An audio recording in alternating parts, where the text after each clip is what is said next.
La production vous informe que les pratiques abordées dans cette émission ne relèvent pas de la médecine et sont présentées dans un but purement informatif dans le cadre d'une démarche de bien-être.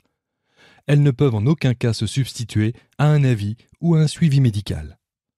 Notre inconscient nous influencerait à 90%. Notre passé engramme notre cerveau d'expériences plus ou moins confortables qui jouent sur nos émotions, sur nos relations, sur nos vies. Alchimiste spirituel, auteur, thérapeute, passionné de mythologie, de symbolisme, de psycho, de philo, nous allons voir comment guérir son âme en se libérant de l'inconscient. En général, on pourrait vous dire, vous avez 4 heures, on va tenter de le faire en 1 heure. Nous sommes avec Didier Stemmer dans Expert en thérapie.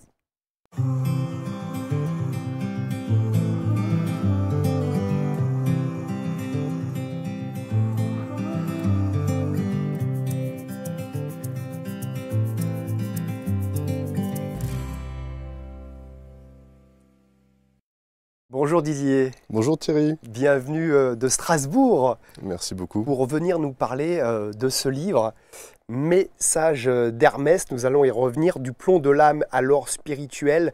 Nous parlerons de vos techniques thérapeutiques de soins que j'ai pu profiter. Avec plaisir. 2 heures de séance de haut vol, on en parlera. Effectivement, suite aux épreuves de la vie, des scories peuvent générer des troubles et entraver notre réalisation.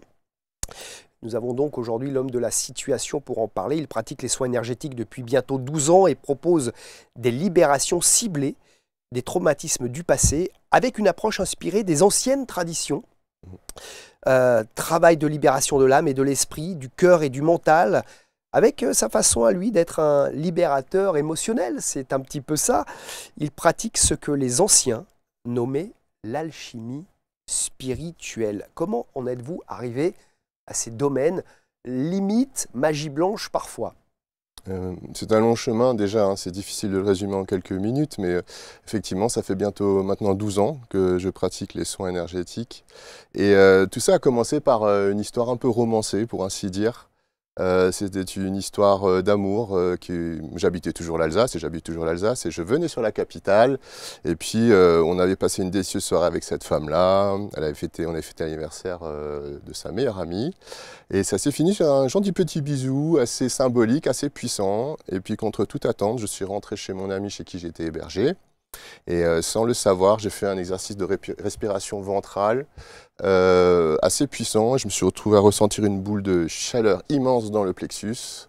Et je me suis littéralement endormi en béatitude. J'en ai pleuré de bonheur. C'était bien la première fois que ça m'arrivait dans ma vie. Peut-être que d'une certaine manière, j'avais appris à enfin m'aimer à travers ce regard-là. De ce qui s'est passé avec voilà, cette personne-là. Ça a été déclencheur, oui, il y avait des projections, il y avait beaucoup de beaux sentiments. Est-ce que c'était une personne qui était, je sais pas, magnétiseuse ou quelque chose comme ça ou... Disons une connexion d'âme particulière, hein, on parle souvent aussi d'âme jumelle, flamme jumelle, voilà, donc il y a probablement ce genre de choses-là. Mon ami en plus à l'époque n'habitait pas loin de Notre-Dame de Paris, alors peut-être que ça a aussi un sens, allez savoir. Et donc toujours est-il que durant la nuit, il s'est passé quelque chose de véritablement mystique puisque je me suis retrouvé dans un voyage astral assez incroyable. C'était dans un vortex d'étoiles. Voilà, c'était vraiment, j'étais dans une transe incroyable. Je dis toujours, il faut imaginer la pire attraction d'un parc et la multiplier par 10 si vous avez à peu près un rendu. Et voilà, et ça a duré une petite minute de mémoire. C'était très impressionnant. Alors évidemment, on ne voit pas son corps, mais je voyais littéralement des étoiles aller et venir entre moi et le reste de ce vortex d'étoiles. C'était très intense. Vous le voyez avec vos yeux? On le voyait, on assistait à ça, mais c'est éthérique, hein, donc en fait, on ne voit pas son corps physique. Et non, mais je veux dire, les étoiles, tout ça, oui, c'est ça. C'est quelque chose que vous voyez. On le voyait, oui, c'était très impressionnant. Quand vous dites on, vous étiez 2 sur le coup là? Quelque part, ouais, il y a plusieurs choses qui sont passées qui nous dépassent, donc oui, je ne saurais pas dire, mais en tout cas, c'était vraiment mon Big Bang spirituel, ma renaissance. Et c'était très impressionnant. Et puis à la fin, je me souviens, il y a une comète qui est passée au-dessus de ma tête parce qu'à un moment donné, il y avait une appréhension de dire mais qu'est-ce que c'est que ce truc encore? Et je me suis endormi paisiblement, hein, sans plus me réveiller en sursaut ou quoi. Et c'était très net à mon réveil. Et le lendemain, une petite voix m'a dit plus rien ne sera jamais comme avant. Ah. Et là, vous vous intéressez à tout ça. Vous travaillez notamment avec Marc Neu. Voilà, tout à fait. Alors c'est arrivé plus tard, hein, mais assez rapidement, bah voilà. Ma mère avait des douleurs à son genou, je l'ai spontanément magnétisée, elle n'avait plus mal. Et puis au fur et à mesure, on m'a expliqué qu'il fallait magnétiser à distance. Alors là aussi, mais comment c'est possible? Mais c'est bon, esprit cartésien oblige. Hein. Aujourd'hui, on appelle ça l'intrication quantique, ça a été démontré. Hein. Et puis effectivement, je me suis intéressé à l'astrologie, à la radiesthésie. J'ai eu la chance de rencontrer aussi Marc Neu, qui est un très bon ami, qui m'a beaucoup apporté. Et il vous a apporté ces fameuses baguettes magiques avec lesquelles... On en parlera peut-être tout à l'heure, mais tout vous travaillez avec quand même du matériel. Quand vous me faisiez la séance, vous utilisez ces baguettes. On ne fera pas une émission sur ces baguettes, non, mais bien sûr. elles ont en tout cas, c'est une façon pour vous de quoi? D'avoir des baguettes? Elles ont une capacité à canaliser les énergies, en fait. Celles que vous voyez là, il y en a certaines qui sont dédiées aux lames du tarot, et la plus grande, c'est celle de l'archange Saint-Michel. Donc effectivement, moi j'utilise comme un stylet. Alors on peut l'utiliser dans la thérapie, on peut l'utiliser en méditation, en rituel. Là, à chaque fois que vous me faisiez par thématique, parce qu'en 2 heures, on a préparé la séance 1 heure. C'est ça. Et on a fait la séance de 2 heures. C'est ça. À chaque fois, en fonction de ce sur quoi on travaillait, vous aviez effectivement une baguette à chaque fois différente. Et je vous dirai quand même tout à l'heure avec plaisir. Quelques changements. Stupéfiant qu'il y a eu les jours d'après et même le jour même. L'inconscient donc en question, parce que c'est aussi ce sur quoi vous travaillez, vous l'appelez l'inconscient comme notre boîte noire, les boîtes noires d'avion. Oui. Alors, je raisonne beaucoup par analogie. Aujourd'hui, je me qualifie comme un symboliste convaincu.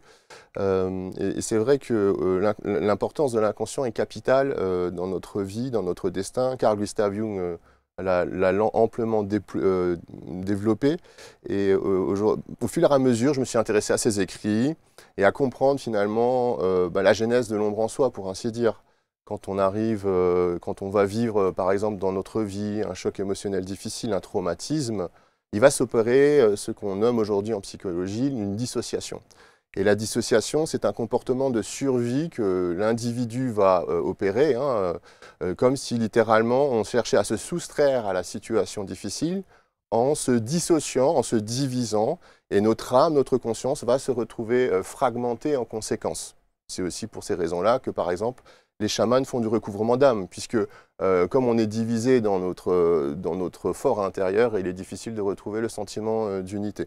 Donc l'inconscient, effectivement, va garder à l'image de la boîte noire d'un avion toutes ces choses en mémoire, ces programmes inconscients, littéralement. Et l'autre réalité aussi, c'est que cette dissociation va créer des complexes autonomes, ce que Jung appelait des complexes autonomes. Et les complexes autonomes, c'est comme des parts de nous en souffrance qui vivent indépendamment de nous, mais qui continuent d'avoir une emprise bien concrète dans nos vies. Alors, ils sont de bien des visages, naturellement, en fonction de tout ce qu'on a pu vivre. Ça peut être de l'autosabotage, de la dévalorisation, ça peut être un besoin de contrôle. Voilà, donc, et ça a aussi amené effectivement cet entretien qu'on a eu au préalable pour la séance, puisqu'il est nécessaire de vraiment prendre comment dire, le mieux en compte tous les besoins de la personne qui fait appel à mes services. On parlait de personnes et donc d'hommes et de femmes. Il y a une différence entre les hommes et les femmes au niveau de l'inconscient? Absolument, c'est ce que Jung avait aussi beaucoup développé. Il avait nommé anima et animus, l'anima pour les hommes et l'animus pour les femmes. Donc pour ainsi dire, l'inconscient est genré à l'opposé de notre sexe. Donc quand on est un homme, on a un inconscient qui est plutôt genré féminin. Quand on est une femme, on a un inconscient qui est plutôt genré masculin. Et cette différence-là, elle est déjà fondamentale pour comprendre qu'on n'a pas tous les mêmes problématiques à surmonter. Et puis elle s'illustre aussi allègrement, malheureusement, dans les problèmes de couple et les difficultés de communication entre l'homme et la femme, d'où aussi ce fameux livre « Les hommes viennent de Mars et les femmes de Vénus ». C'est qu'il y a souvent une difficulté à comprendre finalement exactement comment l'autre va vivre les choses. Et autant l'inconscient, l'animus des femmes a cette particularité donc mentale proche du logos, on y reviendra plus tard, de toujours tenir des conciliabules, comme disait Jung, de toujours avoir un peu des avis un peu sceptiques sur l'autre. Une espèce de scepticisme éminent, même si on a tous un dialogue intérieur. Et l'homme, quant à lui, c'est plutôt en rapport à l'anima et à l'éros, pour ainsi dire. Donc c'est aussi pour ça que les hommes sont un peu plus souvent portés sur les choses sensuelles et peuvent aussi avoir des sautes d'humeur, on va dire, caractéristiques. Donc c'est vraiment deux choses assez distinctes et je pense qu'il est important de l'avoir à l'esprit. Vous pouvez me dire un petit mot sur logos et eros? Oui, bien sûr. Oui, alors justement, c'était un thème qui est important à évoquer. Alors le logos, selon les anciens, avait voilà, plusieurs sens, mais on l'entend au sens de raison, au sens de verbe créateur. Alors il y a ici déjà une notion un peu plus biblique. mais vraiment, c'est un peu le discours qui va dévoiler la réalité de ce qui est. Et l'éros, c'est bien évidemment, c'est la force d'amour, sans surprise, celle qui permet de lier les êtres humains entre eux. Et souvent, par exemple, on va s'apercevoir qu'une femme va trouver chez un homme inconsciemment quelque chose qui correspond à son idée du logos. Alors, il y a des différents niveaux de conscience. Il y avait des femmes qui préfèrent un homme fort, viril, qui est capable de se battre, de défendre le foyer. Et puis, quand le niveau de conscience va monter, eh bien, certaines femmes qui préfèrent un homme qui a de l'éloquence, qui a de l'esprit, qui sait parler, et qui, justement, dans la vertu, justement, de l'entendement, du discernement. A contrario, ben, l'homme, lui, va se reposer sur la femme pour parvenir, justement, à lier les relations humaines. Et il y a une scène que j'aime bien, qui est très caractéristique, c'est par exemple quand une femme dit à son mari tu sais qui on devrait inviter, ça fait longtemps qu'on ne les a pas vus. Et donc, eh bien, effectivement, c'est la femme qui tisse les roses, c'est le lien qui est force d'initiative. Ah oui, c'est vrai, oui. Ou tu devrais appeler ta mère. Voilà, ça fait longtemps. Et c'est vrai que les hommes, on est souvent un peu en délicatesse, et on n'est pas trop, voilà, un peu bougon, on n'a pas envie. Et moi-même, j'avoue, je ne suis pas toujours le premier à prendre l'initiative pour aller au contact des gens. Et c'est vrai que oui, je vois tout à fait l'image là. Ça fait longtemps que tu n'as pas... Et ton frère, comment il va? Tu l'as appelé? Ça serait bien que vous voyiez. Oui. C'est ça. Et ça, la femme est plus naturellement disposée à ça, puisque c'est quelque chose d'essence féminine.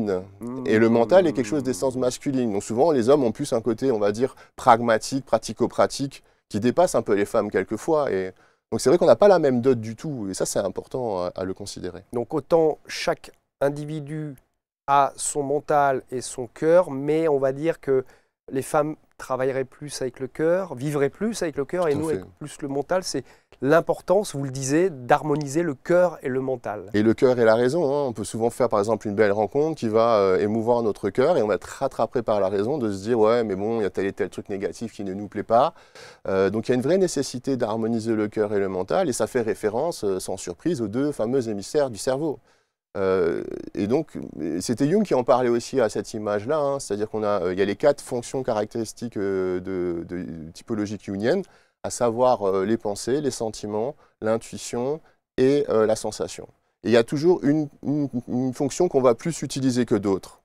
Mais le challenge, c'est d'harmoniser ces 4 fonctions. Il y a une analogie avec les 4 éléments, hein. La terre pour la sensation, la pensée l'air, le sentiment pour l'eau, et l'intuition pour le feu.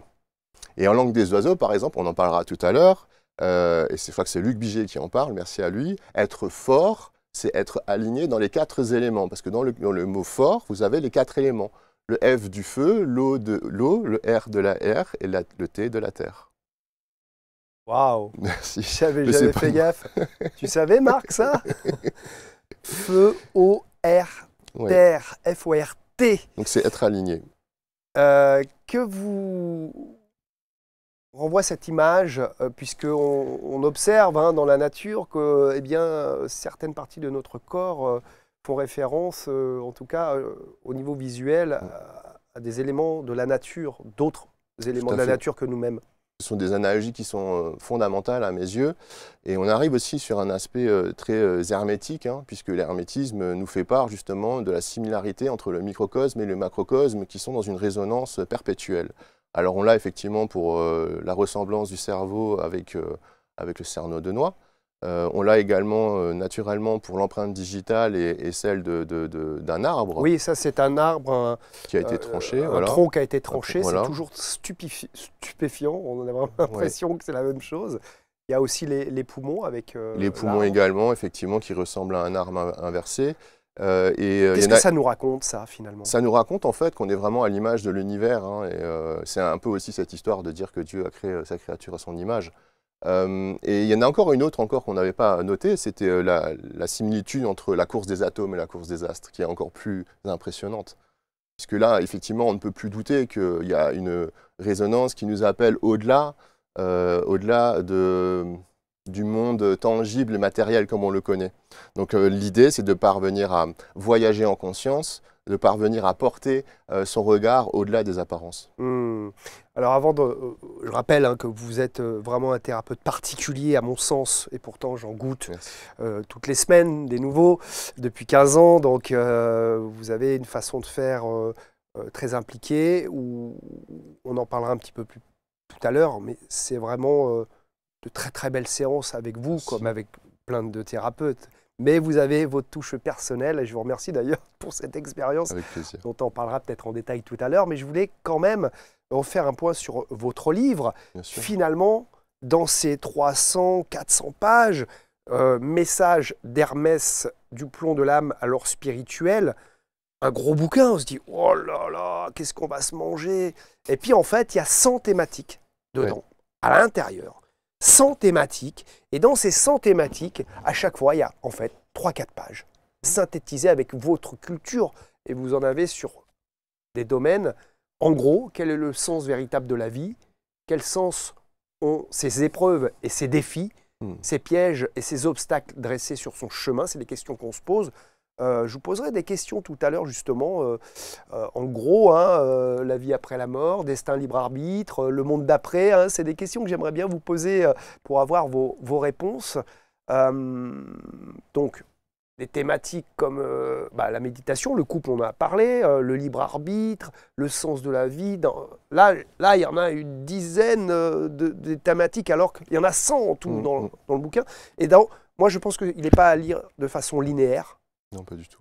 Vaut mieux le prendre bien. Quel thème aujourd'hui? Et en 3 pages, vous synthétisez tout ce que vous avez appris, avec notamment une liste incroyable. Oui, c'est un recueil de sagesse aussi. Moi, je suis un amoureux des belles citations. Et pour moi, il était impossible d'écrire un livre sans faire référence justement à ces grands esprits qui ont déjà tellement jalonné la pensée humaine. Mais c'est vrai que ce livre, il vient surtout, on va dire, concrétiser une soif de compréhension. J'ai une approche assez généraliste, et je reprends Luc Biget, à savoir que je préfère être généraliste, je suis chercheur de vérité, et le problématique du spécialiste, c'est souvent on va se cloisonner et peser des œillères, on va être dans le déni de certaines choses, et moi je suis un peu touche à tout, effectivement, j'ai une approche très atypique. Donc effectivement, au fur et à mesure d'avoir déjà évidemment philosophé sur la vie, et puis avoir fait tellement d'expériences, puisque ça fait 12 ans que je suis thérapeute, et c'est tellement de rencontres humaines qui ont pu m'enrichir également. Mais au final, effectivement, on s'aperçoit que voilà, on va s'intéresser à l'astrologie, on va s'intéresser à la radiesthésie, au chamanisme, à l'alchimie, et à tellement de sciences ancestrales qui sont nourrissantes. Et l'idée, c'était de justement pouvoir les mettre en lien entre elles. C'était de parvenir véritablement à faire comme une espèce de grande fresque qui permettent, qui donne le plus de chances de faire des éveils de conscience. C'est véritablement un livre thérapeutique qui permet de changer la conscience, d'accompagner la personne à faire un voyage de conscience, de sorte que quand elle referme le livre, il y ait des choses qui se soient passées, qu'il y ait une interaction avec son âme, avec sa conscience, et que ça lui permette de se libérer de certaines perspectives. Parce que bien souvent, les perspectives mentales peuvent nous enfermer et nous faire souffrir. En tout cas, merci pour ce magnifique ouvrage et vraiment où on peut se dire mais qu'est-ce que Didier Stemmer dit sur tel thème, tel thème. On peut l'avoir, c'est un guide presque. Et certaines personnes le définissent comme ça, et c'est un grand compliment pour moi, j'en demandais pas tant. Certaines me disent que c'est une Bible et qu'elles veulent lire tous les jours, jusqu'à même la connaître par cœur. Une autre personne m'a dit que c'était proche des enseignements du Dharma parce qu'elle a une grosse affinité avec le bouddhisme. D'autres parlaient des quatre accords Toltec, qu'importe. L'idée, c'était de vraiment faire un manuel, un guide pour mieux vivre, facile et fluide à lire. Ça, j'y tenais absolument. Oui. Qui soit digeste pour l'âme, parce que bien souvent, le problème, quand on va avoir des écrits très pointus, comme un texte alchimique, comme des textes sacrés, au bout de quelques pages, on va être décontenancé, tellement ça va être dense et difficile à comprendre. Moi, je suis un peu un espèce d'explorateur, j'aime pas trop le terme de vulgarisateur, mais j'essaie de justement aller un peu poser des jalons partout et faire une belle synthèse qui soit facile et à comprendre et à lire. J'ai même des personnes qui me disent qu'elles n'aiment pas lire habituellement et qu'elles apprécient le livre. Et ça, oui, pour oui, moi, oui. c'est tout leur Moi, demande. vous m'avez fait peur au début. Je dis, oh là là, encore un pavé. Et en fait, non, il faut le prendre comme... c'est plein de mini fiches, presque, de 3 pages sur les thématiques, et avec un recueil de citations thème par thème, Eckhart Tolle, Deepak Chopra, Hippocrate, Confucius, il y en a pléthore, j'ai pas pu tous les mettre parce que il y en a que vous voudriez citer, Max Planck, Simone de Beauvoir, Lao Tse, enfin voilà. Les premiers sont les derniers, et c'est difficile de vous parler de Jung, hein, qui quelque part a tellement expérimenté, est tellement allé loin dans son analyse de la compréhension de l'âme humaine, J'allais dire aussi, contrairement à d'autres de ses prédécesseurs qui voilà, étaient peut-être restés un peu à la surface, mais Jung a vraiment effectivement, il a exploré la psyché, il a vécu une dépression en bonne et due forme, il a vraiment été à aux premières loges, et donc il a laissé véritablement un... Et Frankl, effectivement aussi, qui, par rapport à la logothérapie, hein, donc l'histoire de Frankl, elle est très particulière, puisque c'est quelqu'un qui a été déporté dans les camps, il y a quasiment toute sa famille qui y a péri, et Frankl, en fait, s'est retrouvé dans cette problématique où il avait un épisode où il avait tout son manuscrit sur lui, et un officier SS lui a refusé de le conserver, donc il a été détruit.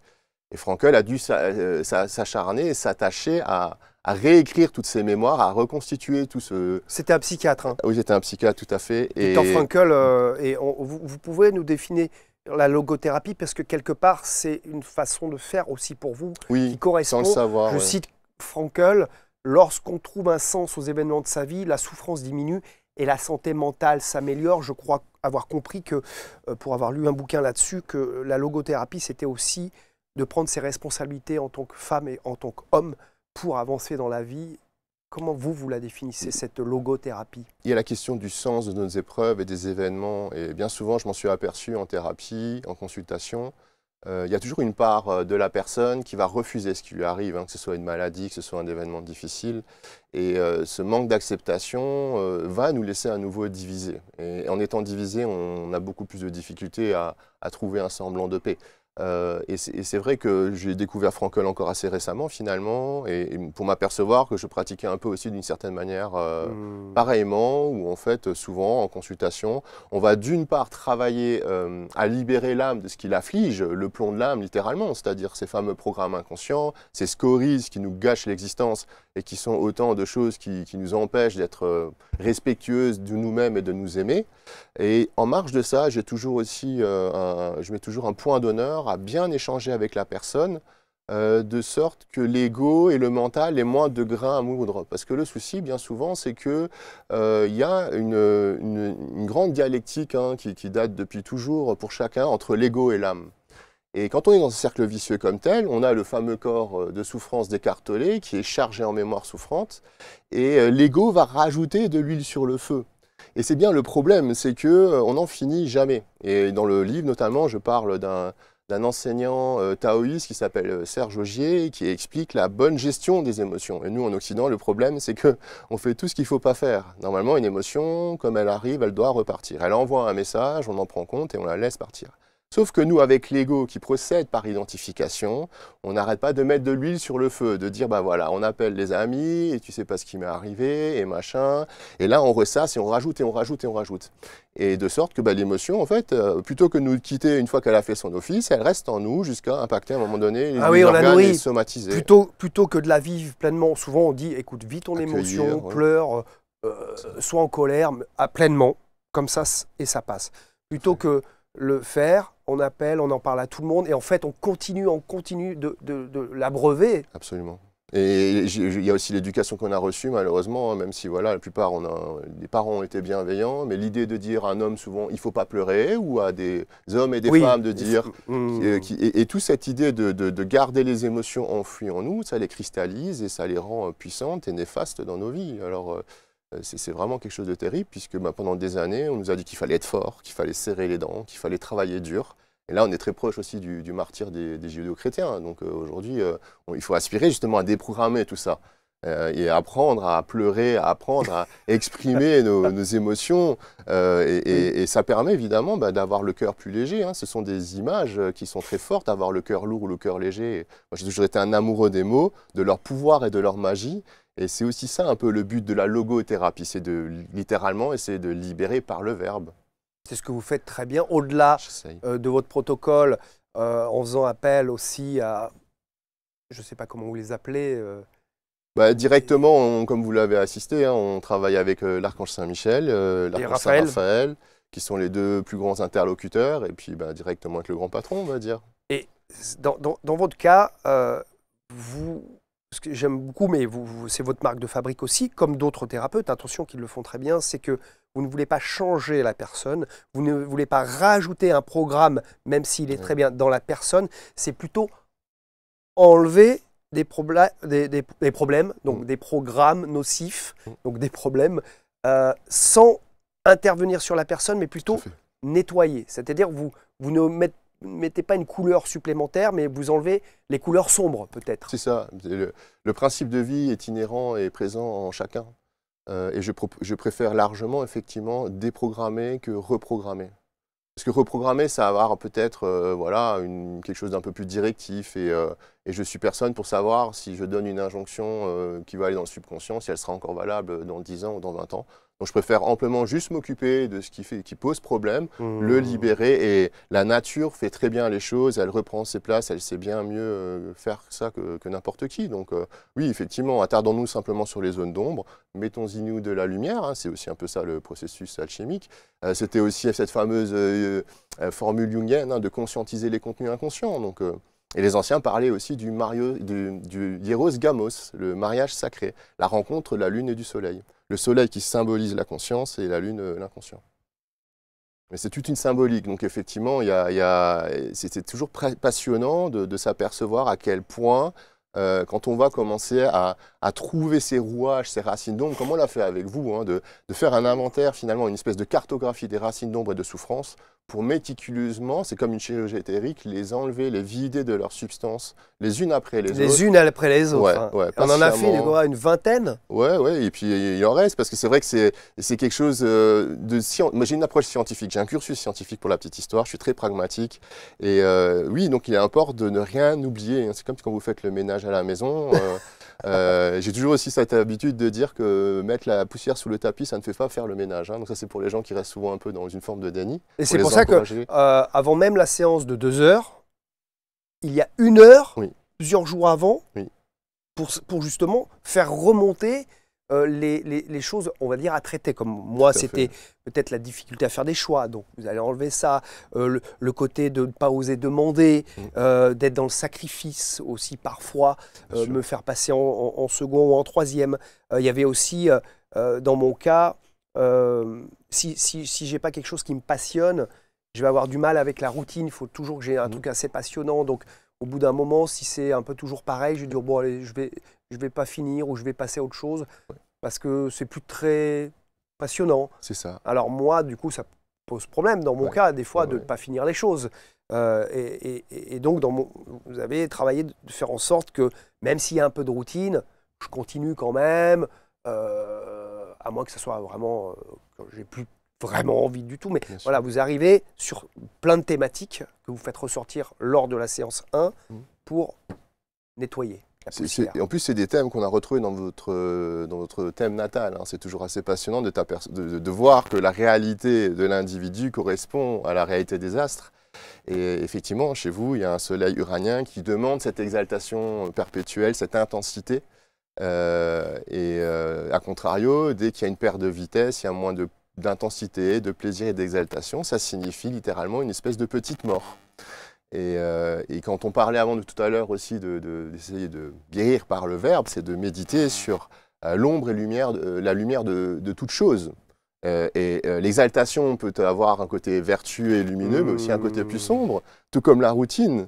Il y a des personnes pour qui la routine est très rassurante, elles vont voir le changement d'un très mauvais œil. Et puis il y a des personnes qui sont en perpétuelle recherche de nouveautés et qui redoutent la routine comme c'est pas permis. Donc on gagne justement à considérer finalement les parts de lumière de chaque chose. Et ça, c'est un gros pivot que j'ai utilisé dans le livre, puisqu'on a toujours en fait des choses qui nous échappent. Et on va rester finalement focalisé sur un aspect de la réalité. Et dans le bouddhisme, par exemple, il nous enseigne que dès que la conscience va se focaliser sur un objet de désir, quelque chose qui se dérobe à nous, ça va susciter la convoitise, l'envie, la frustration, eh bien c'est passion, maladie et folie. A contrario, et ça c'est un peu la pensée zen que j'apprécie particulièrement, ne pas figer son esprit sur quelque chose, c'est être libre. Hein. Donc avoir l'esprit nulle part, c'est être partout, mais avoir l'esprit, la conscience sur quelque chose, c'est ne pas être ailleurs. Alors il faut qu'on soit où? La voie du milieu? La voie du milieu, c'est de justement trouver cette vacuité. Alors évidemment, on a toujours ces grands principes de la méditation, hein. Mais il y a un très beau livre que j'ai lu récemment qui s'appelle Le mystère de la sagesse immobile de Takuan. Et il explique cette analogie avec des combattants de sabre. Donc il y a un vieux maître qui est défié par une dizaine de jeunes samouraïs et il les défait tous. Parce que justement, il n'est pas focalisé à un endroit en particulier. Et quand vous êtes dans un combat au sabre, vous qui avez fait des arts martiaux, il n'est pas question forcément d'avoir une attention sur son corps, sur le corps de l'autre, sur son sabre, sur le sabre de l'autre. Parce que ça va nécessairement nous empêcher d'être attentifs au reste. Et l'idée, c'est d'arriver justement d'être dans une vision globale. Et on arrive d'une certaine manière, comme vous commencez un peu à me connaître par rapport aux analogies, on arrive à une forme de définition aussi de l'omniprésence divine. C'est-à-dire que le zen permet à un moment de pacifier tout ce mental qui est toujours en train de nous accaparer, qui est toujours en train de nous distraire et de nous emmener à plein d'endroits qui nous égarent. Merci beaucoup pour cette leçon de philosophie. Vous êtes un recueil, parce qu'en plus, non seulement c'est dans votre livre, mais vous avez tout ça en mémoire. À force de toujours... vous savez, ça fait 12 ans que je fatigue tout mon entourage, mes amis, ma famille, avec toutes ces histoires. Donc forcément, la rhétorique, elle est un peu rodée pour l'instant, c'est bien. Justement, dites-nous si... dans les commentaires, bien sûr, on vous remercie pour vos commentaires que vous nous laissez sur chaque émission. Vous savez qu'on les lit, que ça nous touche, qu'on essaye de mettre des petits cœurs, d'y répondre. Dites-nous si ça vous parle, si Didier vous inspire, si vous allez commander son livre. Alors, sur les soins, qu'est-ce qu'on peut traiter? Schéma répétitif, relations toxiques, relations aux parents du sexe opposé, la dévalorisation, les dépendances affectives, les blessures d'abandon, de rejet, s'il y a eu des abus, notamment sexuels, beaucoup de choses vous avez traitées. Moi, j'ai eu des résultats, j'ai dit que j'en parlais, j'ai quelques résultats. Beaucoup de clarté à dire oui, non ou entre les deux. Parce qu'avant, des fois, j'ai tendance à vouloir faire plaisir à tout le monde. Donc je me suis dit, dis donc, ça y est, maintenant, on dit toujours, vaut mieux un vrai non qu'un faux oui. Et j'ai vu, dans les jours après, que j'étais beaucoup plus structuré avec moi-même et dire, bah oui, là je peux pas. Le non, c'est vertu, le oui également. Voilà. Donner et recevoir aussi. Hein. Souvent, vous savez, dans l'ancienne vision des choses, recevoir, c'est un peu mal vu, on profiteur, égoïste, vous voyez. Alors qu'il y a des vertus à recevoir. Et souvent, les âmes bienveillantes ont du mal à recevoir. Ah, peut-être ça. Mais c'est bien qu'il faut aussi se respecter. Et c'est pour ça que je vous parlais un peu d'utiliser avec sagesse du logos pour guider la conscience sur ce qui nous fait défaut. Et c'est vrai que oui, on peut déjà évidemment travailler sur beaucoup de choses. À partir du moment où on peut les nommer, et c'est important, donc d'où l'histoire, d'où la nécessité de prendre le temps d'un entretien, puisque quand la personne va me parler de son enfance, vous savez, les injonctions qu'on a entendues quand on était gosse, à longueur de journée, c'est des choses qui restent engrammées sans surprise, et tout ça, en fait, en faisant tout cet inventaire-là, on va être sur des occurrences, comme vous avez pu le vivre, des besoins, des peurs, des choses bien concrètes. Il y a des amalgames aussi, hein, comme pour ce qui vous concerne, il y avait l'amalgame, c'était quoi? C'était exaltation, vie, on va dire, et routine égale mort. Vous voyez? Oui, oui, ça c'était intéressant, oui.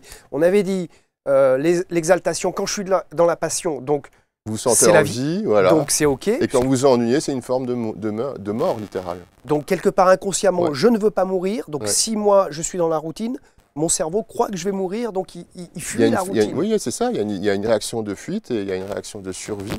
Il y a un autre grand amalgame très, très répandu, c'est aimer égale souffrir. De sorte que quand par exemple on a une déception sentimentale, le cœur a souffert, alors on va littéralement mettre des cadenas et des chaînes sur notre chakra du cœur. Et par la suite, on aura beaucoup de difficultés à s'ouvrir à une nouvelle relation, puisqu'on aura cet amalgame de dire aimer égale souffrir. Donc plus jamais je voudrais aimer parce que ça fait souffrir. Et ça, c'est un grand problème parce que c'est l'ombre et la lumière qui se mélangent, le mensonge et la vérité. Et donc là, il y a une vraie nécessité de séparer, de purifier tout ça, d'user d'une forme de dissociation vertueuse. Alors voilà, et souvent, en fait, on est dans des schémas inconscients qu'on ne réalise même pas. Donc de véritables séances de libération émotionnelle pour apaiser l'âme. D'ailleurs, j'ai été claqué après. Hein. C'est bon signe. L'accord psychosomatique témoigne de ça. Si le corps est très fatigué, c'est qu'on a touché l'âme avec justesse. Et la dernière demi-heure de séance, il y a 4 demi-heures en tout, j'étais hyper détendu. J'étais vraiment bien. Et pourtant, on peut se dire, ouais, c'est fatigant, c'est long, 2 heures, on parle aussi avec vous, on échange à chaque fois. Et c'est vite passé au final. Et ouais. Et ouais, j'ai dit 2 heures, c'est long. Je suis content de ne pas être ennuyeux à la bonne heure. Non, c'était très... Bah voilà, donc merci beaucoup. Et quand même, pour la petite anecdote, le lendemain, j'ai eu les éditions Très Daniel qui m'ont appelé pour me dire, Thierry, c'est bon, on prend ton livre. Bravo, félicitations. Un livre. C'est quand même marrant le déblocage des fois de certaines choses qui sont en attente. Tout à fait. Et bing. Et vous savez ce qu'on dit, il n'y a pas de hasard. Eh ben voilà. Et cette belle phrase, si vous voulez, on peut juste prendre le temps d'en parler Oui. rapidement. C'est une phrase qu'on entend souvent dire des personnes qui s'éveillent à la spiritualité, souvent par le biais des grands signes, des synchronicités que Jung avait beaucoup exploité. Et cette phrase, initialement, elle nous vient d'un texte hermétique qui s'appelle le Kybalion. La phrase exacte, c'est le hasard est le nom de la loi méconnue. Et pourquoi j'apprécie particulièrement cette phrase, c'est que les gens qui vont parler de ça et dire il n'y a pas de hasard, c'est parce qu'ils l'ont véritablement validé dans leurs expériences personnelles. Ça peut être au sujet des synchronicités, de l'astrologie, du magnétisme, des soins, de la médiumnité, ou même de Dieu, si vous voulez. Et bien souvent, en fait, pourquoi j'en parle, c'est pour revenir sur le terme de croyance. Parce que souvent, le terme de croyance va avoir un petit côté péjoratif, surtout pour les cartésiens sceptiques. De dire que les croyances, c'est une espèce de fantaisie naïve et superstitieuse. Or, il n'en est absolument rien. C'est une véritable validation de la personne, de l'individu, dans son vécu.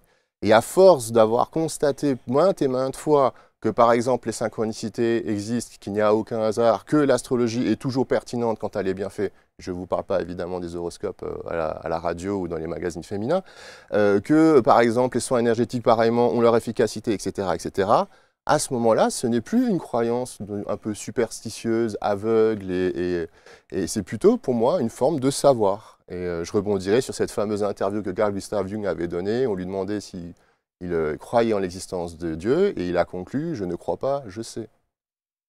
Donc je tenais vraiment à en parler, parce que c'est vrai que souvent, l'esprit cartésien, rationnel, va nous dissuader de croire en des belles histoires, comme si c'était un peu un espèce de danger qui pourrait nous emmener vers de la folie, ce genre de choses. Alors oui, certes, on parle de l'irrationnel, mais le problème, c'est que le rationnel ne sera jamais bien doté pour envisager l'irrationnel. Vous pouvez la refaire, là, celle-ci? C'est comme un peu prendre un thermomètre pour mesurer une distance. Ça n'a aucun lieu. Vous ne pouvez pas envisager l'irrationnel par le biais du rationnel. D'accord, ok. Un scientifique parlera toujours de science, un religieux parlera de Dieu, mais il ne faut pas demander à un Dieu de parler de science, et il ne faut pas demander à un scientifique de parler de Dieu, même si Einstein a fait de très belles choses. Mais c'est passionnant de s'apercevoir que cette dialectique rationnelle-irrationnelle a fâché souvent beaucoup de monde, où il y a les gens qui sont matérialistes et qui, voilà, et pourtant, c'est une réalité, ça a été démontré scientifiquement, que la réalité visible, le monde comme on le connaît, ne représente que 4% du tout. Ça, c'est scientifiquement démontré. Hein, donc là, Qu'est-ce qu'il y a au-delà? Donc les 96% qui restent, c'est quoi? C'est des ondes? Alors, c'est très intéressant que vous posiez la question. Actuellement, la physique quantique est en train de mettre le doigt sur quelque chose qui nous a longtemps échappé, à savoir la matière et l'énergie noire. Et la matière et l'énergie noire, ce sont deux archétypes, deux forces archétypales ancestrales qui sont présentes depuis la nuit des temps, depuis le Big Bang. Autant la matière est une énergie de rétractation, de refermement, de répulsion, autant l'énergie noire, c'est une énergie d'expansion et d'ouverture. Alors on pourrait même faire le lien avec l'analogie entre le corps et le cœur et le mental, puisque le mental est électrique et le corps est magnétique. Et je vais encore vous sortir une autre analogie que je trouve assez formidable, puisque quand je me suis intéressé à la matière noire et à l'énergie noire, j'y ai vu une analogie avec le mythe de Zeus et d'Héra. Et je reprends Luc Biget, cette belle formule, il expliquait que Zeus n'avait que d'autres soucis que de courir la prétentaine, à savoir séduire des femmes pour coucher avec elles. Et si on prend ça au sens premier du terme, on se dit, mais mince alors, en fait, les yeux, ils se comportent comme des goujats, c'est ce que ça veut dire? Enfin, c'est ce qu'on peut se donner quand on reste à la surface des choses. Alors que Zeus, en fait, est une énergie d'expansion de la conscience, qui n'a de cesse de toujours vouloir ensemencer que de nouvelles consciences. C'est pas du tout la même chose. Héra, quant à elle, est plus de la préoccupation d'être la gardienne du temple et de garder le système tel qu'il est. Ah, vous m'avez parlé d'histoire de garder les temples ou de ne pas les garder. Comment étaient gardés les secrets du temple? Oui. Et pourquoi? Mais parce qu'en fait, c'était pour justement empêcher de donner ces savoirs-là d'entre mauvaises mains, des mains malveillantes. Donc on a toujours codé, on parlait avant des textes alchimiques, on a toujours codé ces perles de sagesse, de connaissances. Et c'est toujours été des choses qui étaient imagées. Alors, par exemple, il y a un très bel exemple, hein, quand vous lisez un rituel magique, chaque fois on lit l'aile de chauve-de-souris. On me dit, mais comment on va faire pour trouver une aile de chauve-de-souris? Alors qu'en fait, l'aile de chauve-de-souris, c'est une feuille de houx. Ah, c'est pas une aile de chauve-souris. Non. C'est une aile de chauve de... C'est une feuille de houx. D'accord. Parce que la feuille du houx a la forme. Mais c'est codé. Et là, on peut arriver à un moment donné effectivement à évoquer certaines choses bien plus intéressantes. Et dans la vie de tous les jours, si maintenant je vous dis, bah tiens, j'ai rencontré une femme, j'ai eu un coup de foudre, vous n'allez pas me dire, ah bon, vous avez été électrocuté? Ou si vous dites, ouais, je suis tombé de l'armoire en attendant telle et telle nouvelle, mais tu t'es fait mal en tombant de l'armoire? Non, mais on sait très bien. On le comprend très bien, le sens imagé. On sait très bien que le langage des oiseaux a été utilisé même dans du théâtre, et puis bien sûr dans des livres d'alchimie, de philosophie parfois. C'est ça, et dans les écrits sacrés, bibliques aussi, hein, voilà. on va y arriver. Mais c'est comme par exemple dans le mythe d'Hercule, tout départ de son aventure, Héra le rend fou et tue ses enfants. Et là, au sens premier littéral, on se dit, oh là, horreur, infanticide. Alors qu'en fait, si on élève sa conscience, si on le prend au sens figuré, Hercule a renoncé à ses projets d'avenir. Au projet d'avenir pour ses enfants? Parce que les enfants sont des projets d'avenir. Ah, d'accord. Et donc, il les a laissés libres, en fait. Voilà, et cette bascule-là, elle est importante pour justement comprendre que notre conscience ne doit pas rester juste sur la matière, sur les apparences et sur la forme. Oui, c'est comme quand on fait un jeu de tarot et il y a la carte de la mort, par exemple, une carte de la mort qui sort. Exactement. Ma mère va mourir. Non, non, Exactement. pas du tout. C'est peut-être toi qui es en train de passer à autre chose, donc tu meurs à ton ça, on l'avait vu dans une émission à un grand audimat récemment, où il dit « Ah là, je vais mourir », alors que le vrai nom de la mort, c'est la fin du cycle. Et aujourd'hui, malheureusement, dans notre société athée, laïque, on est tétanisé par la mort parce qu'on a une vraie carence spirituelle, parce qu'on ne comprend plus tout ça. Alors que la mort, elle est initiatique, elle est symbolique. Alors justement, on va faire une petite pause quiz. Est-ce que, si vous n'avez pas envie d'y répondre, parce que c'est là-dedans, oui, je vous dis, j'ai droit à un joker, je peux appeler un ami. Vous avez un joker. Message d'Hermès du plomb de l'âme à l'or spirituel. On va parler du titre et aussi de ce livre, mais si vous vouliez, ici, on est entre nous. Bien sûr. On est 3, 4 à pouvoir écouter vos réponses, tranquille. Donc, est-ce que vous voudriez nous partager vos réponses, le sens de la vie en un mot? Et le sens de la vie, en fait, il est souvent malheureusement... Alors, je vais déjà parler du parcours et je suis obligé de parler de la souffrance. Et la souffrance, malheureusement, est présente la plupart du temps dans la vie. Et ça, bien souvent, les personnes qui sont en questionnement ont du mal à le relativiser parce que la souffrance est quelque chose qui va vraiment nous pousser dans nos retranchements, qui va être quelque chose de difficile à vivre. Et pourtant, elle va nous impulser une forme de maturation, de rectification, d'amélioration, de travail sur soi. Donc le sens de la vie, effectivement, c'est déjà travailler sur soi, avancer, devenir chaque jour meilleur, indépendamment de prendre connaissance de l'antériorité. C'est très souvent assez populaire de se dire qu'est-ce que j'ai été dans une ancienne vie. Alors on espère toujours des visions très fastes, d'avoir été prince ou roi, alors qu'on a pu être palefrenier. Et est-ce que ça importe véritablement de savoir pourquoi on a telle épreuve dans sa vie? Je pense que l'important, c'est déjà l'acceptation de ce qui s'y passe. Et j'avais été subjugué un peu par une série qui avait un bon succès, c'était celle de Vikings, où ils parlaient à chaque fois du destin qu'Odin leur réservait. Et il y a une différence entre savoir exactement ce qui va nous arriver et l'accepter. Ah oui, c'est pas pareil. Et si on arrive à se défaire de l'idée de savoir qu'est-ce qui va nous arriver, ça c'est plutôt égotique, et plutôt arriver dans l'acceptation de ce qu'il arrive, quoi qu'il arrive, je pense qu'on arrive véritablement dans quelque chose de plus sage. D'accord. Mais alors, qu'est-ce qu'on fait là? À quoi ça sert ce qu'on vit? On vient pour évidemment un peu mieux faire, racheter nos erreurs. Souvent, il y a le sacro-saint karma qui est évoqué. D'accord. J'aime beaucoup aussi, dans cette dialectique que je vous disais, d'aller au-delà des apparences. Et il y a une vision qui est très forte. C'est un enfant qui naît sur Terre. Quand vous voyez un enfant qui naît sur Terre, vous vous dites « Waouh, quelle beauté, c'est émouvant ». Tout le monde est ému par une naissance, tout le temps. Cet enfant est vierge de tout vice, de tout problème, de toute maladie. Eh bien non.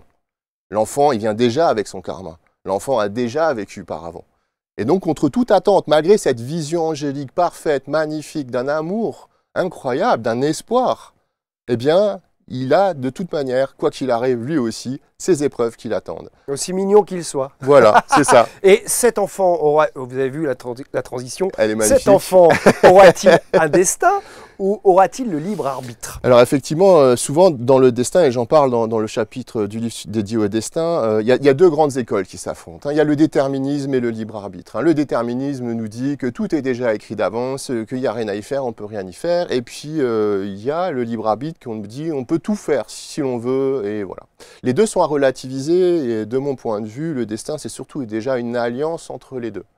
C'est ça un peu cette ambivalence aussi mercurienne et liée à Hermès, où la réponse c'est pas oui ou non, mais ça peut être oui et non, ou oui ou non, selon l'instant. Voilà. Parce que la dualité nous amène toujours à savoir est-ce que cette réponse est définitivement validée. Ah, mais bien non, un jour ça va être oui, peut-être demain ça sera non. Alors moi par exemple, un coup je dis mais oui évidemment qu'il y a un destin, évidemment que ça pouvait pas être autrement, et puis le lendemain je dis mais non, j'ai le libre arbitre, c'est moi qui choisis, j'y vais, j'y pas, je fais pas. Voilà. Mais donc les grandes épreuves de votre vie, elles sont programmées, ça c'est clair. Ça c'est clair. Mais votre liberté d'y réagir, de comment vous allez justement vous ajuster, ça c'est votre part de puissance en tant qu'individu, le libre arbitre. Ah oui, mais vous êtes en train de dire que la pièce de théâtre est écrite, que ça va se passer comme ça, donc en fait qu'on a un destin à vivre. Oui. Ce qui peut changer, c'est comment je vais le vivre. Tout à fait, tout à fait. Et quelque part, trouver son destin à l'embrasser, c'est aussi se défaire de l'ego. Parce que l'ego, il y a souvent une activité assez contre-productive, dans la mesure où c'est celui qui aspire au contrôle, qui recherche le pouvoir, qui a souvent des moteurs qui sont un peu viciés. Et pour reciter Luc Biget, en langue des oiseaux, le contre-ol, c'est ce qui va contre l'huile d'onction, autrement dit l'amour. Le contre quoi? Le contrôle. Le contrôle. C'est ce qui va contre l'huile christique, l'huile d'amour. Donc en fait, quand vous êtes dans le contrôle, vous êtes contre l'amour. Parce que la vie, l'univers, Dieu est amour, il est toujours en train de circuler. Donc il faut trouver le moyen d'épouser tous ces flux qui nous traversent, plutôt que d'y résister, de vouloir les façonner à notre guise. Qui est Dieu pour vous? Déjà pas un vieillard assis avec une barbe blanche assis sur un nuage à dire oui ça c'est bien, non ça c'est mal. Dieu est amour. Et d'ailleurs ça souvent en religion c'est pas compliqué, même si elle a beaucoup fauté, elle a beaucoup échoué, aujourd'hui on le voit encore plus que jamais. Si le message est amour, c'est divin. Si c'est pas le cas, eh bien c'est la patte de l'homme qui l'a, on va dire, qui l'a gâché. Donc, une émission de haut vol. Message d'Hermès. Je rappelle le bouquin, on va en reparler un petit peu, parce que vous parliez de message, mais là, c'est message, être sage, c'est la sagesse dans votre livre. On essaye. Disons que l'idée, c'était de faire un livre qui nourrisse l'âme véritablement, mais sans pour autant, comme je vous disais tout à l'heure, être un peu assommant et rébarbatif. Vous avez les deux grands écueils, c'est-à-dire vous avez les livres d'initiés très pointus, mais difficiles à lire, et j'apprécie les lire, mais ce n'est pas tous les jours facile, et voilà. Non, mais on préfère que vous les lisiez. Voilà, et vous nous faites des synthèses comme ça, c'est très bien. Une par an, c'est bien. Et c'est pour ça que je parlais des spécialistes. Il y a des gens qui parleront toujours mieux que moi de l'astrologie, de l'hermétisme, de la mythologie. Je les en remercie. Et puis, il y a aussi souvent des livres de développement personnel où ça tourne un peu en rond, où c'est un peu creux, où en gros, je prends cette formule un peu, de dire soyez amour et lumière, tous vos problèmes seront réglés. Bon, c'est pas toujours aussi simple. Et l'idée, c'était vraiment faire un numéro d'équilibriste entre tradition et modernité. Qu'est-ce que vous pouvez dire aux gens qui nous écoutent et qui entendent des fois, oui, il faut être dans la bienveillance, oui, il faut aussi, oui, on doit être bien, vous attirerez l'énergie que vous êtes. On va dire, qu'est-ce que vous pourrez dire par rapport au côté New Age dans lequel on peut aller parfois? C'est tout. Alors, ce que je peux reprocher au côté New Age, si je peux me permettre, c'est que j'essaie toujours un peu d'être le plus juste dans ce que je dis. J'ai vraiment un amour de la justesse des mots. C'est que le New Age, souvent, vous parle de votre lumière, ou de votre féminin sacré quand vous êtes une femme, et de votre masculin sacré quand vous êtes un homme. Voilà. Sauf que nous sommes faits de matière et d'énergie. Nous sommes faits d'une conscience et d'un inconscient. Et comme on disait tout à l'heure, l'inconscient de chacun est genré à l'opposé. Donc, quand vous parlez de votre lumière et de rien d'autre, à quel moment vous considérez votre ombre? Et aujourd'hui, sincèrement, moi j'aspire à aimer autant mon ombre que ma lumière, sans pour autant dire que je souhaite être quelqu'un de malveillant. Je veux simplement dire que j'ai des côtés plus terrestres. Il m'arrive des fois de boire une bière et regarder un match de foot avec des amis, ou d'être moins productif et bienveillant, d'avoir un peu envie de glander. C'est aussi un aspect de l'ombre. Et le problème aujourd'hui, c'est que plus on va affirmer qu'on est lumière, plus l'inconscient, ce coquin, comme il est dans la compensation, il va justement équilibrer ça. Donc plus une personne va vous dire je suis lumineuse et que ça, ben, je peux vous dire que l'ombre derrière, elle va aussi avoir du grain à moudre. Parce que c'est vraiment sa fonction première Oui, à l'inconscient. vous dites effectivement que si je suis d'une certaine façon en apparence, dans mon conscient, l'inconscient va vraiment rééquilibrer, c'est-à-dire que il va me programmer pour faire l'inverse de ce que je crois être. Plus vous le manifesterez avec l'ego. C'est pour ça qu'on nous ressasse toujours le lâcher-prise. Je crois que c'était Jung qui parlait d'une espèce de parabole du flambeau. Si vous êtes dans une grotte et que vous tenez un flambeau, vous êtes lumière, mais vous ne verrez pas les ombres. Il faut que vous posiez le flambeau à terre et à ce moment-là, vous allez vous retrouver dans une harmonie, un équilibre. En langue des oiseaux, l'équilibre et l'équité qui rend libre. Et ça va vous permettre justement d'être dans le point médian. Mais c'est le yin et le yang. Il n'y a rien de nouveau dans tout ça. Et donc comment vous voulez aspirer à être heureux si vous vous dites que lumière? Non, le travail difficile, c'est d'aller considérer notre ombre, c'est d'aller à sa rencontre, c'est de tendre l'oreille. Et ça, bien souvent, ça, Jung l'avait beaucoup développé, l'interprétation des rêves, l'imagination créatrice, le dialogue intérieur. Alors, c'est un travail de longue haleine, sauf qu'il est compliqué d'aller dans son inconscient. Et heureusement, parce que si on pouvait faire ça, chacun irait trifouiller ça comme des lignes de programmation d'ordinateur et foutrait plus le bordel qu'autre chose, j'ai envie de dire. Donc, en tout cas, vous dites un petit peu comme Franck Lobvé, que Marc Leval a reçu ici dans l'émission Les Rencontres, qu'on se lâche la grappe et qu'on a le droit d'être de temps en temps bougon, voire pas méchant, mais pourquoi pas. Voilà, on a le droit d'avoir ces... C'est pas mal. Et là aussi, on parlait de ce qu'est être fort. Aujourd'hui, en thérapie, je le dis souvent, être fort, c'est reconnaître ses faiblesses. C'est dire ça ne va pas aujourd'hui, c'est j'ai besoin de me reposer.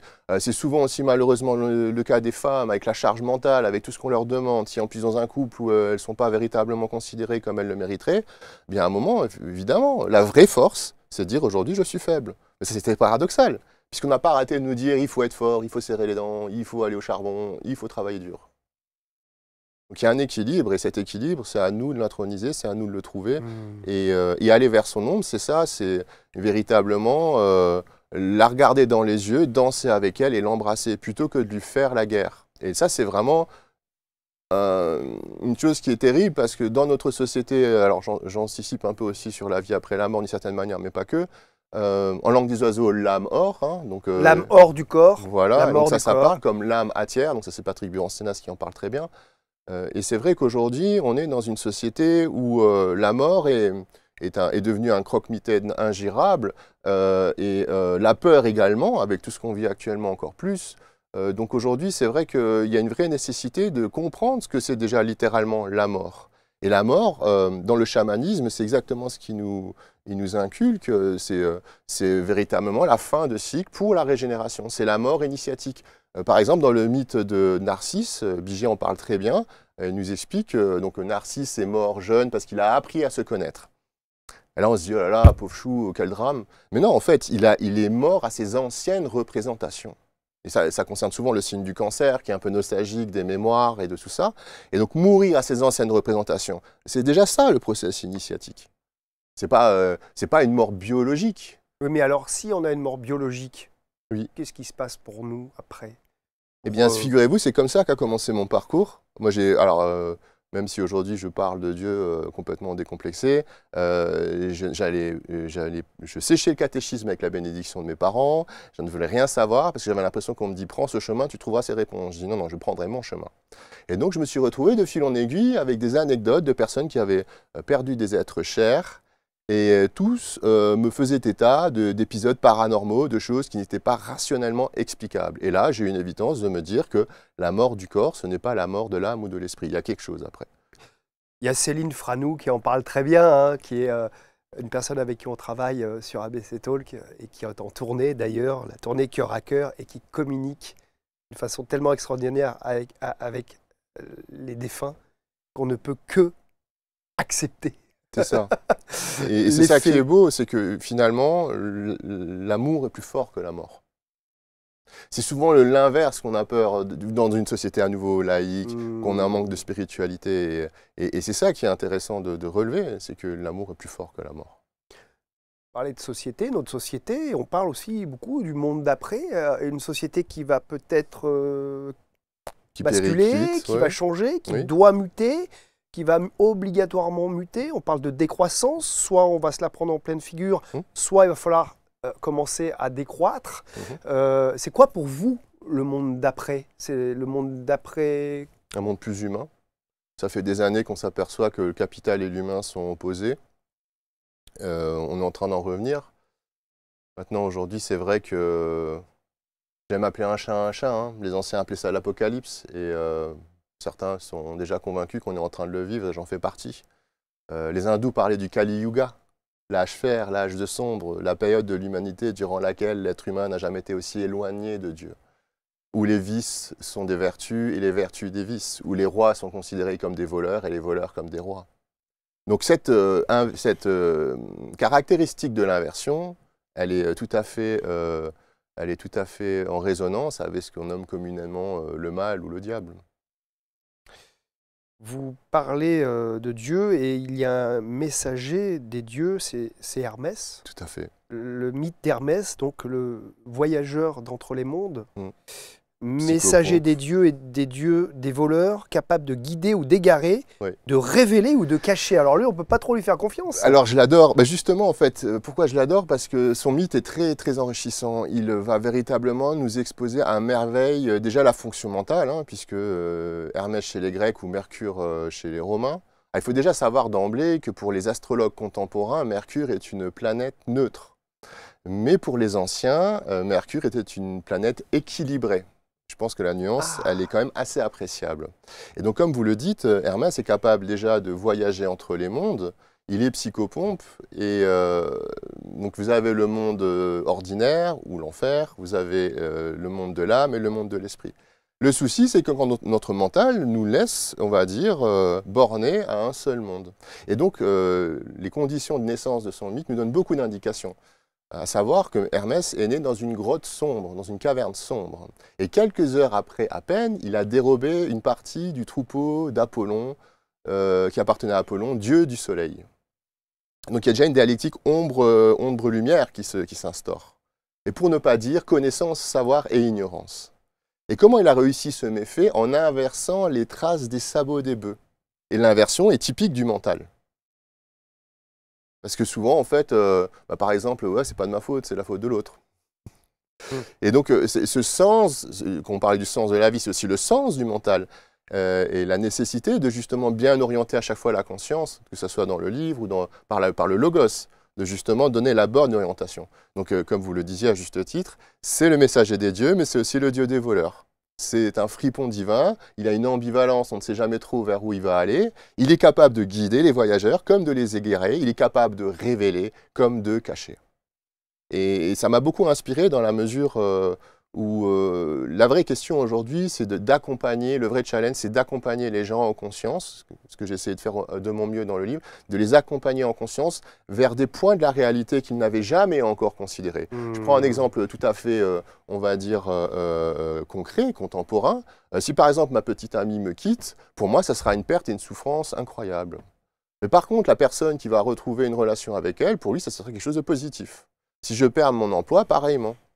Donc, cette subjectivité égotique et personnelle qui nous fait que voir la face sombre de l'événement et de la souffrance, on gagne à s'en défaire. Parce qu'au niveau de l'univers, c'est une opération neutre.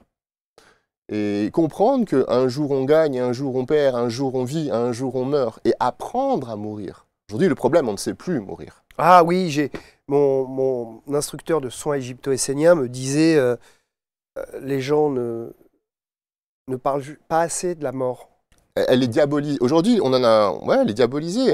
Alors qu'on devrait, carence spirituelle. On devrait, alors peut-être pas tous les jours y penser, mais quelque part, vivre, c'est aussi se préparer à mourir. Mais la mort, ce que j'ai coutume dire, la mort est omniprésente. Quand on va finir cette interview, ça sera une forme de petite mort. Quand on ira se coucher ce soir, ce sera une forme de petite mort. Quand on finit un repas, c'est une forme de petite mort. Quand on finit la respiration, c'est une petite mort. Ouais. La mort est toujours là. Sauf qu'on lui a donné une puissance formidable. Et ça, c'est évidemment, on va dire, un peu l'échec des religions, des spirituels. Et comme le disait Mikhail Omram-Ivanov, vous allez vous priver de l'essence divine sous prétexte qu'on n'a pas su vous parler de Dieu.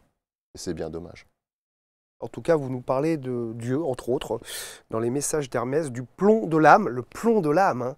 Donc c'est toutes ces ces difficultés qu'on a à vivre, parce qu'on a, on a eu des expériences un peu plombantes, et grâce à votre travail de thérapeute, vous mettez de l'or spirituel dans les vies de ceux qui viennent à votre rencontre à Strasbourg ou à distance. D'ailleurs, vous pouvez me raconter cette anecdote, une des anecdotes Bien sûr. de thérapeutique magique, comme on a dit. Parce que là, il se passe des trucs des fois un peu Oui, alors il y a certaines anecdotes qui sont assez troublantes. J'en ai une à l'esprit, c'était d'une femme d'une certaine âge, qui a 70 ans, qui a fait appel à mes services il y a quelques mois de ça, et qui en fait, à l'âge de 13 ans, a vécu une véritable agression psychique, pour ne pas dire magique et un ensorcellement, c'est à peu de choses près la même chose. Et elle avait en fait, il y avait une scène où sa sœur était avec son petit copain à l'extérieur, son père était très sévère et furibard, et donc il lui a demandé d'aller la chercher. Elle est tombée sur elle, et puis son petit ami est sorti, donc il n'était pas très recommandable, c'était un peu du genre bad boy loupard et pas un gentil garçon, on va dire. Et il a commencé à l'attaquer sur son physique très très violemment, à tel point de dire qu'elle avait un visage disgracieux et qu'elle devait se cacher, mettre un sac sur la tête.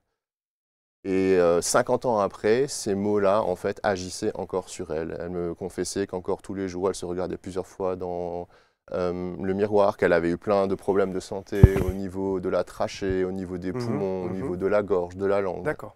Et quand on a fait la libération de ces mots, c'était littéralement une sorte d'exorcisme. Elle a ressorti d'abord un grand corset qui l'a serré comme c'était pas permis. Ensuite, elle s'est retrouvée comme dans un cercueil. Elle a suffoqué, elle a pleuré. Je l'ai sentie trembler parce qu'on entendait.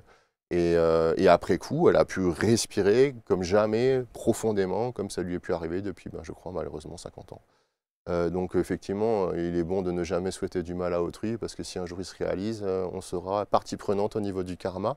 Mais c'est une histoire assez impressionnante, et j'en ai une petite autre, si vous voulez, un peu plus magique, un peu plus gentille. C'était une femme qui avait, pareillement, amalgame, aimer égale souffrir, le chakra du cœur fermé. Et en visualisation, elle voit qu'elle a des écailles noires féeriques qu'elle attribue à un dragon.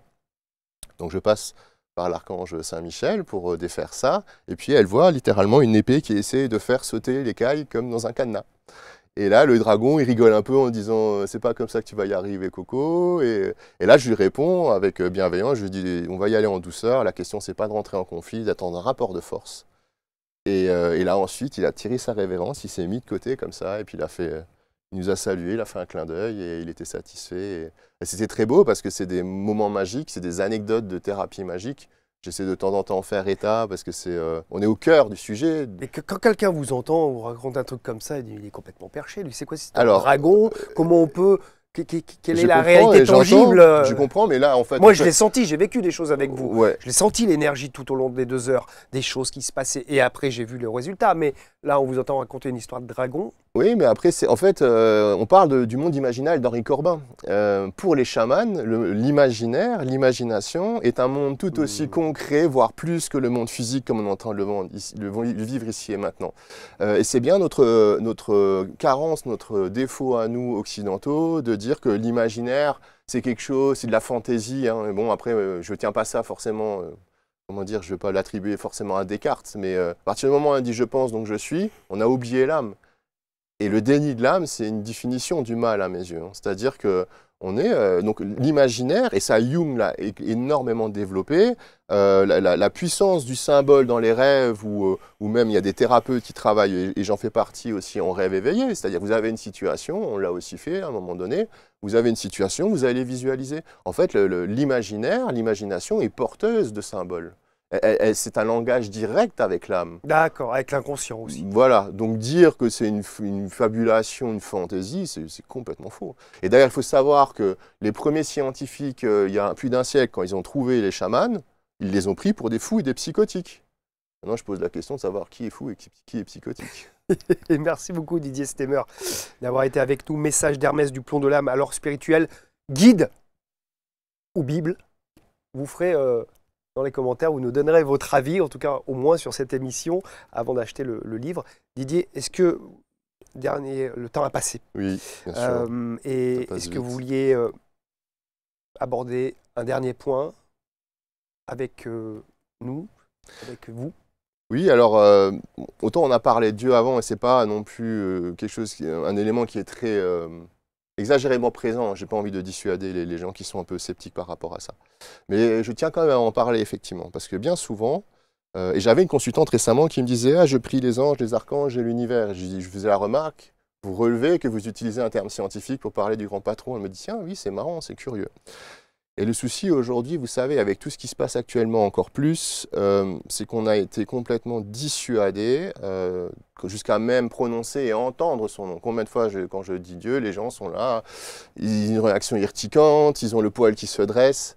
Il faut savoir que Dieu est un nom qui est chargé en souffrance. On a fait les pires choses en son nom. On a tué, on a violé, on a fait des guerres, on continue de le faire malheureusement, on n'a toujours pas appris de nos erreurs. Et toutes ces choses-là n'ont rien à voir avec lui, comme je disais avant. Soit le message est amour et c'est lui, et si c'est pas ça, bon, c'est la patte de l'homme.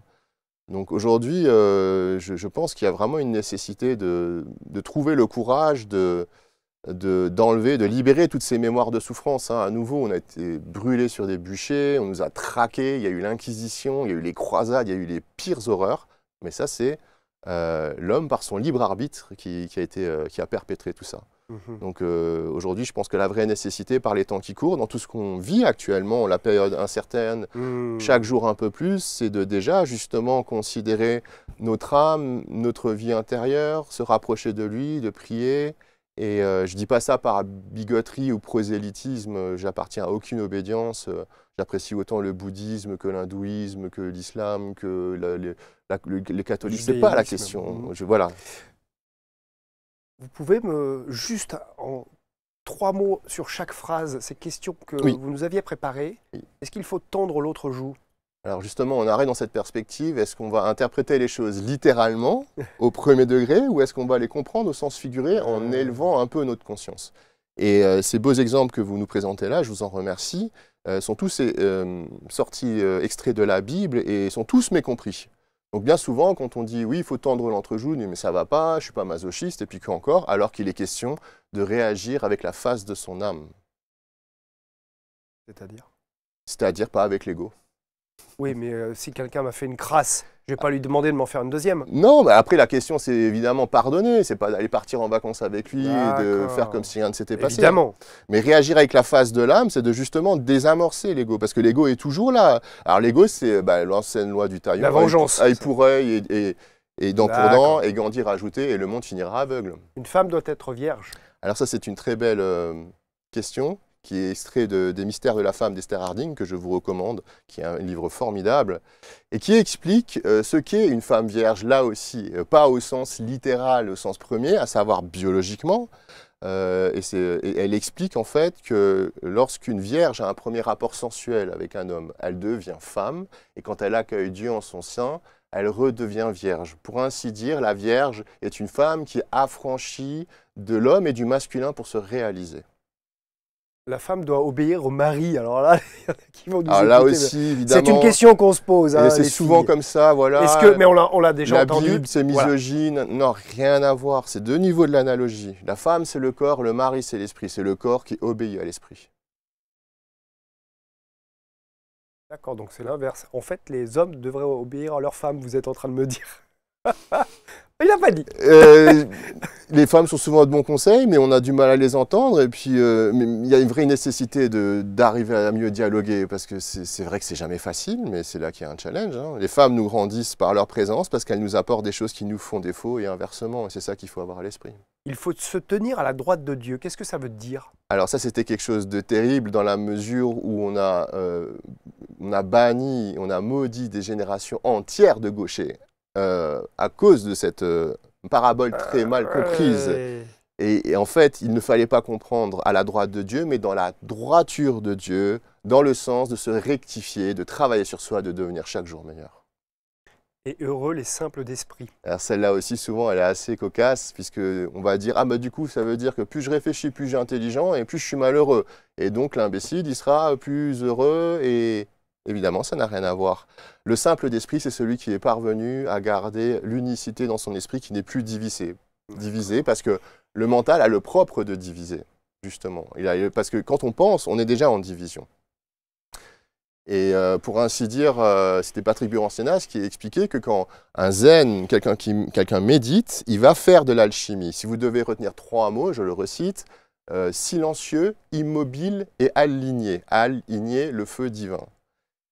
Pourquoi silencieux et immobile? Parce que la nature de l'esprit de Dieu, c'est ce qui nous dit les hindous, le Purusha, il est silencieux et immobile. Sauf que nous, petits terriens qui nous agitons dans tous les sens, on a toujours évidemment toute une activité psychomentale qui va recouvrir la nature de l'esprit. Donc le mental recouvre l'esprit, c'est pour ça qu'on a du mal à le trouver. Merci beaucoup Didier Stemmer. On est ravis de vous avoir reçu Thierry. ici. Merci de m'avoir reçu. Ouais, on a beaucoup partagé avant cette émission, aujourd'hui encore, et je crois qu'on aura l'occasion de partager encore avec vous. Message d'Hermès, du plomb de l'âme à l'or spirituel, entre Bible et guide. Vous ferez votre avis, comme je le disais tout à l'heure. C'est Didier Stemmer, auteur, thérapeute, philosophe, boulanger, traiteur, il fait tout. Boulanger non, philosophe je dirais pas non plus, mais voilà, chercheur de vérité.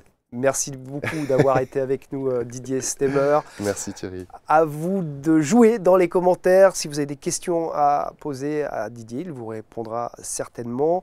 Merci pour vos likes, vos partages et on se dit à très bientôt dans Experts en thérapie.